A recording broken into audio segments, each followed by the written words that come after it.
Au sommaire de cette édition, contribution à l'effort de paix, 5 donateurs ont remis la somme de 8 millions de francs CFA pour soutenir la lutte contre le terrorisme.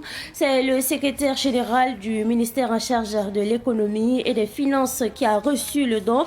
Cet après-midi même, le film de la remise à suivre dans ce journal. À Bobo du Lasso, les occupants des infrastructures érigées sur les espaces et trames verts sont sommés de libérer les lieux. Vous entendrez dans cette édition quelques bobolets. Et puis, le groupe Ebomaf signe un contrat de gestion de 20 ans avec la Compagnie nationale de navigation intérieure et internationale au Gabon. Un contrat qui marque l'engagement du groupe burkinabé Ebomaf à prendre en charge la gestion de la compagnie. Le film de la cérémonie à suivre dans ce journal. Mesdames et messieurs, bonsoir et bienvenue à ce rendez-vous consacré à l'actualité sur Savane TV. Et nous débutons donc ce journal par cette information, contribution à l'effort de paix. Plus de 8 millions de francs CFA pour soutenir le fonds de soutien patriotique. Le don est de 5 associations, dont un village et la veille citoyenne de Nyangologo et l'association des formateurs du Burkina Faso en abrégé Fora BF. Le don a été remis cet après-midi même au secrétaire général du ministère en charge de l'économie au sein du ministère. Le film de la remise avec notre reporter Yacouba Kemtore et Samuel Moko. 5 structures et villages renflouent les caisses du fonds de soutien patriotique. La première contribution du jour vient de la veille citoyenne de Nyangoloko dans la province de la Komoué, région des Cascades, à hauteur de plus de 4 259 000 francs CFA. La deuxième contribution est de l'association des formateurs du Burkina, Fora BF. Elle offre 1 million de francs CFA pour l'effort de paix. Au sein de l'association, nous avons tous les membres sont unanimes que ce que nous traversons touche durement le secteur de la formation. Nous avons décidé au sein de l'association de contribuer, apporter notre pierre à l'édifice. Donc nous avons pu mobiliser 1 million pour apporter notre contribution à l'effort de paix. Seven Log et le village de Kumbouré, dans le département de Boussouma, dans la région du centre-est, donnent respectivement 1 500 000 francs CFA et 1 190 000 francs CFA. La remise des dons au fonds de soutien patriotique a pris fin avec celle de la coopérative de la transformation et vente de riz de Poura Village dans la province des Balais. Cette coopérative contribue avec la somme de 150 000 francs CFA. Vraiment, c'est le cri de cœur de notre président. Il s'est donné sa vie pour nous défendre. Donc nous aussi, on va tout faire pour l'aider. Je demande à toutes les femmes burkinabées de tout faire. Même si c'est 5 francs qu'on paye nos condiments, s'il reste 5 francs, on le dépose dans le coffre pour aider Ibrahim Traoré pour qu'il vienne à notre secours, au secours de nos enfants. Ces dons s'élèvent à plus de 8 millions de francs CFA. Le secrétaire général du ministère en charge de l'économie, Vieux Abdoul Rachid Soulama, a salué les donateurs et promet un bon usage de ces fonds. AES, on en parle également dans l'actualité de ce soir. En effet, la semaine de la fraternité de l'Alliance des États du Sahel, débutée le 3 février dernier à Ségou au Mali, se poursuit jusqu'au 9 février 2025. Cet événement vise à renforcer les liens historiques et culturels entre le Burkina Faso, le Mali et le Niger. Les détails avec Cynthia Zungrana. Placé sous le thème « 3 États souverains, un destin commun et un avenir prospère », la première édition de la Semaine de la Fraternité de la Confédération des États du Sahel a démarré lundi dernier à Ségou, au Mali. C'est le Mali, en sa qualité de président de la Confédération des États du Sahel, qui a eu l'honneur d'organiser cette Semaine de la Fraternité dédiée à la bonne promotion de la culture et de l'art du Burkina Faso, du Mali et du Niger.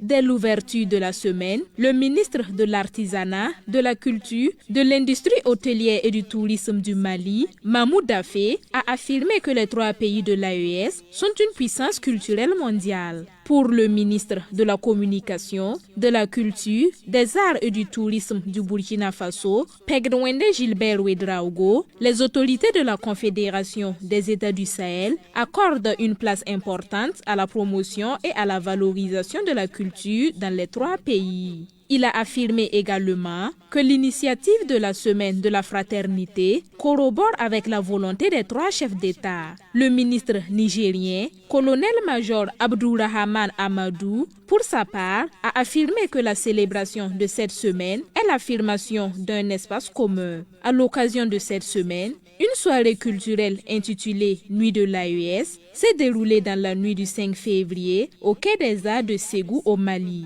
Un colloque intitulé La construction d'un État confédéral au Sahel, enjeux et perspectives a été organisé dans la journée d'hier pour discuter de l'avenir de la Confédération des États du Sahel. Les ministres en charge de la culture des 3 pays ont également signé un mémorandum d'entente sur la validation des documents de la politique culturelle commune de l'Alliance des États du Sahel AES et la stratégie commune de l'artisanat de leur espace. Bobo Dioulasso, les occupants des infrastructures érigées sur les espaces et tramways sommés de libérer les lieux. Au cours d'une récente sortie, le président de la délégation spéciale de la commune de Bobo Dioulasso avait laissé entendre que ces constructions seront purement et simplement démolies. Nongasida Thomas Sondo de Savane Media Ouest a recueilli justement les avis de certains Bobolais sur le projet. Ce système de démolition est le bienvenu parce que la même opération, on les a même avertis depuis longtemps. Mais c'est que ce sont des gens qui ne peuvent plus croire. Oui, ce que les structures disent, c'est vrai. Mais cette fois-ci, je pense que c'est une très bonne chose. Mais dis-toi bien qu'au temps de la révolution à Bilbambili, on a démoli des maisons qui coûtaient cher, des bâtiments qu'on a bâtis cher. Tu te rappelles Bilbambili dans l'évolution, ouais. C'est la même chose. Parce qu'il faut avoir le courage de remettre de l'ordre dans une ville. Bon, selon moi, c'est une bonne décision. Une bonne décision pour ma part. Puis c'est une occupation de l'État.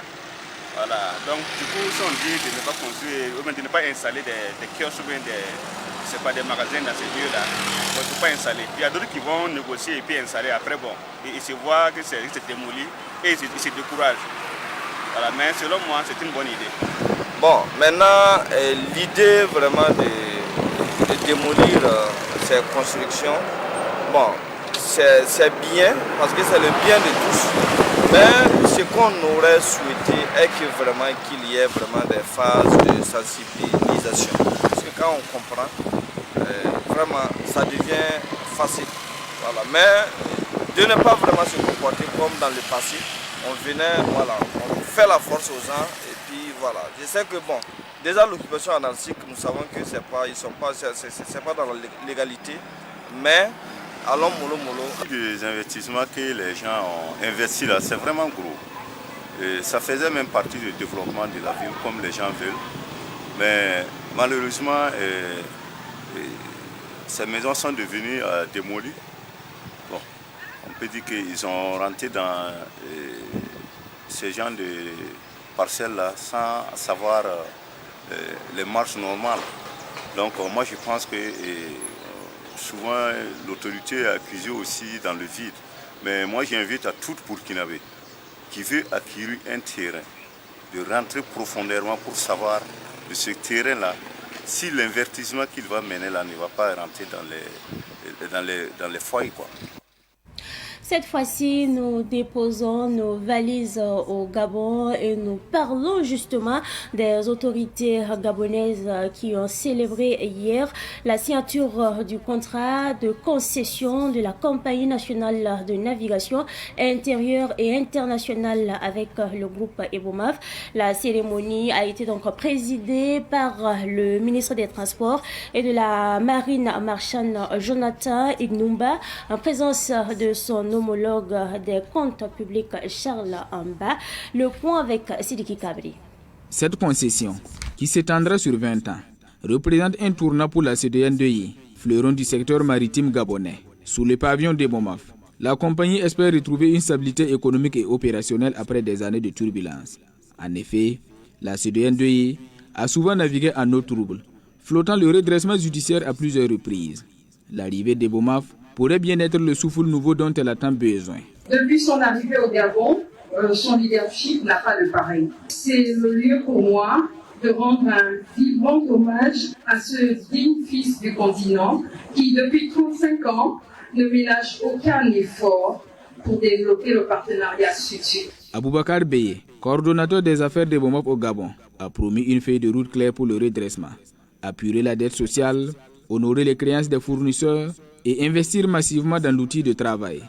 Après ces performances dans les BNP, dans l'aviation, envisage débuter des investissements dans le domaine maritime. Pour le personnel de la CEDEAO, l'annonce de ce partenariat avec Ebomaf est synonyme d'espoir.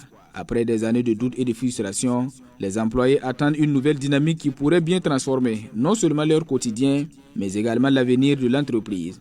La promesse d'un nouveau départ est donc plus qu'une simple expression. Elle incarne un engagement à redynamiser une entreprise qui a longtemps été un pilier de l'économie gabonaise. Après donc ce reportage sur cette cérémonie de signature de convention entre le groupe Ebomaf et la Compagnie nationale de navigation intérieure et internationale, nous parlons cette fois-ci de la deuxième édition de la foire dénommée de la graine à la table qui se déroulera les 21 et 22 février prochains à Lumbila. Organisée par l'association Yelmani, cette foire a pour objectif de promouvoir l'utilisation des semences paysannes dans les cultures maraîchères. L'association Yelmani a tenu une conférence de presse le mercredi dernier à Ouagadougou pour présenter les grandes lignes de l'événement. Retour sur cette conférence de presse avec Abdoulaye Kinda. La foire de la graine à la table, prévue du 21 au 22 février prochain, vise à valoriser les semences paysannes. C'est une façon de promouvoir ce que nous avons comme potentialité en matière de semences paysannes et ce que ça peut faire jusqu'à l'assiette. Donc comment préparer donc ces spéculations-là? Parce que c'est aussi des spéculations quelquefois qui sont méconnues ou perdues. Donc c'est vraiment une activité de promotion, de réflexion et sortir de ça un sujet de plaidoyer. Parce qu'il ne faut pas qu'on s'arrête à cette foire ou journée promotionnelle. Il faut aller mais vraiment plus loin. Durant ces 2 jours de la foire, plusieurs activités seront menées selon la coordonnatrice Blandine Sankara. Le 21 et 22 février 2025, Yelmani réalise la 2e édition de l'initiative de la graine à la table, au cours de laquelle nous allons mener des réflexions au travers d'ateliers. Un concours sur la biodiversité des semences est également prévu, ainsi que l'exposition et la vente de semences, de produits frais et transformés et des mets locaux. La 2e édition de la foire de la graine à la table se tiendra sous le thème semences paysannes, agroécologie, identité alimentaire, réappropriation, racines et futur.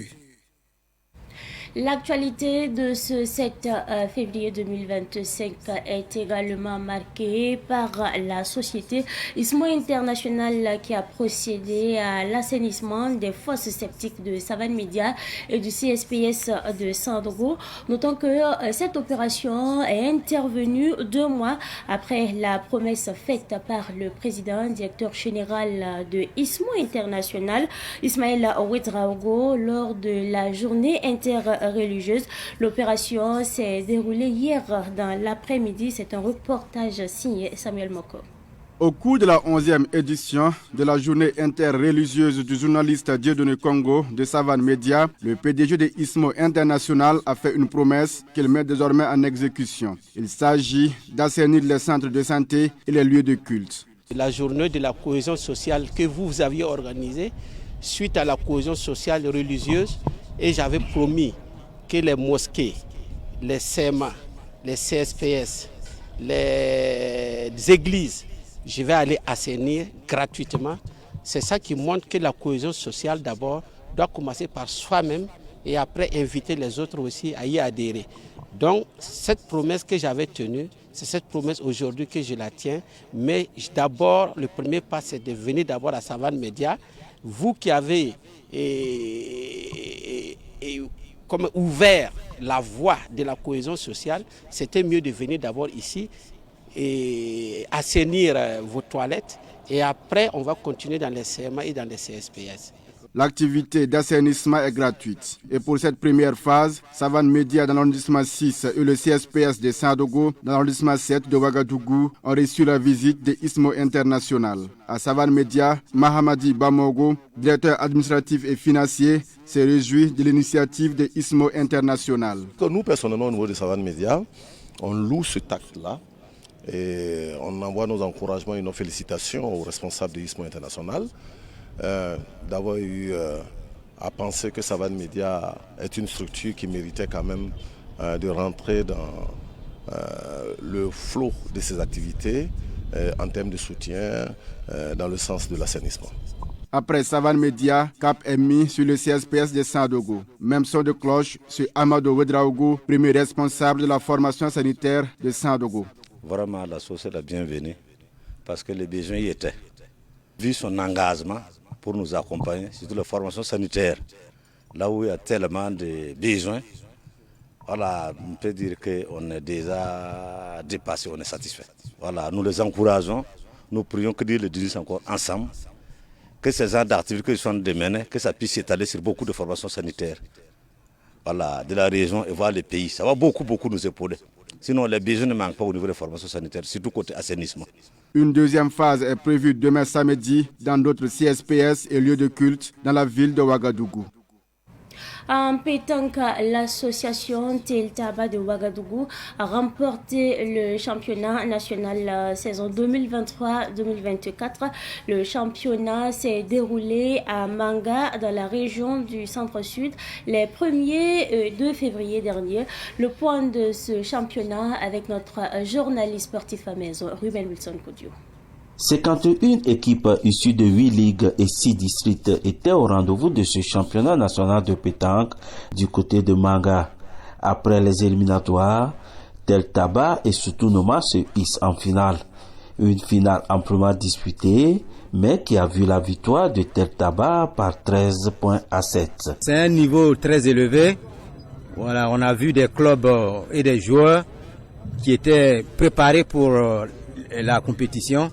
Et des équipes en tout cas qui ont donné le meilleur d'elles-mêmes. C'est la crème des crèmes qui se retrouve actuellement à Manga ici, puisque au Burkina nous avons plus de 200 clubs affiliés et là nous avons 51 qui sont là, donc ça veut dire que vraiment c'est les meilleurs qui sont là aujourd'hui. Le tout nouveau président de la dite fédération remercie tous ceux qui ont mis la main à la pâte pour la réussite de ce championnat. Tout s'est bien déroulé dans la belle cité de l'Épervier et grâce à la mobilisation de tous et à l'accompagnement du tout premier magistrat de ce pays, le capitaine Ibrahim Traoré, qui soutient massivement le sport, qui soutient beaucoup le sport. Je pense que tout s'est bien passé. La finale a été très belle, les deux équipes se sont très bien battues et personne n'a démérité, mais seulement il fallait qu'une seule équipe gagne. Dans les quelques mois à venir, nous allons organiser le championnat de 2025. Je pense qu'il y aura plus d'engouement et plus de réussite et nous sollicitons beaucoup l'accompagnement des autorités. Le gouverneur de la région du centre-sud, marraine de ce championnat, se réjouit pour le choix porté sur sa région. Pour moi, vraiment, c'est une grande joie d'abord, le choix porté sur notre région. Également, ça vient nous donner des idées quant au développement de ce sport dans notre région. La pratique existe certes, mais on a besoin de professionnaliser ça. Et le fait de tenir ce championnat dans notre région vient nous galvaniser et constitue pour nous une invite à faire de la pratique de la pétanque un grand sport dans la région du centre-sud en termes d'engagement des équipes et en termes de promotion. Le champion en titre a remporté, en plus du trophée, une somme d'1 million de francs CFA contre 500 000 francs CFA pour les vice-champions. Méfiez-vous des personnes qui disent du mal des autres. Ils en disent autant de vous. Lorsque vous avez le dos tourné, nous devons faire très attention. Bonne méditation à toutes et à tous. C'est tout pour cette édition. Merci à vous pour votre constante fidélité. Excellente suite de programmes en compagnie bien sûr des programmes de la télévision de Nouvelle Vie.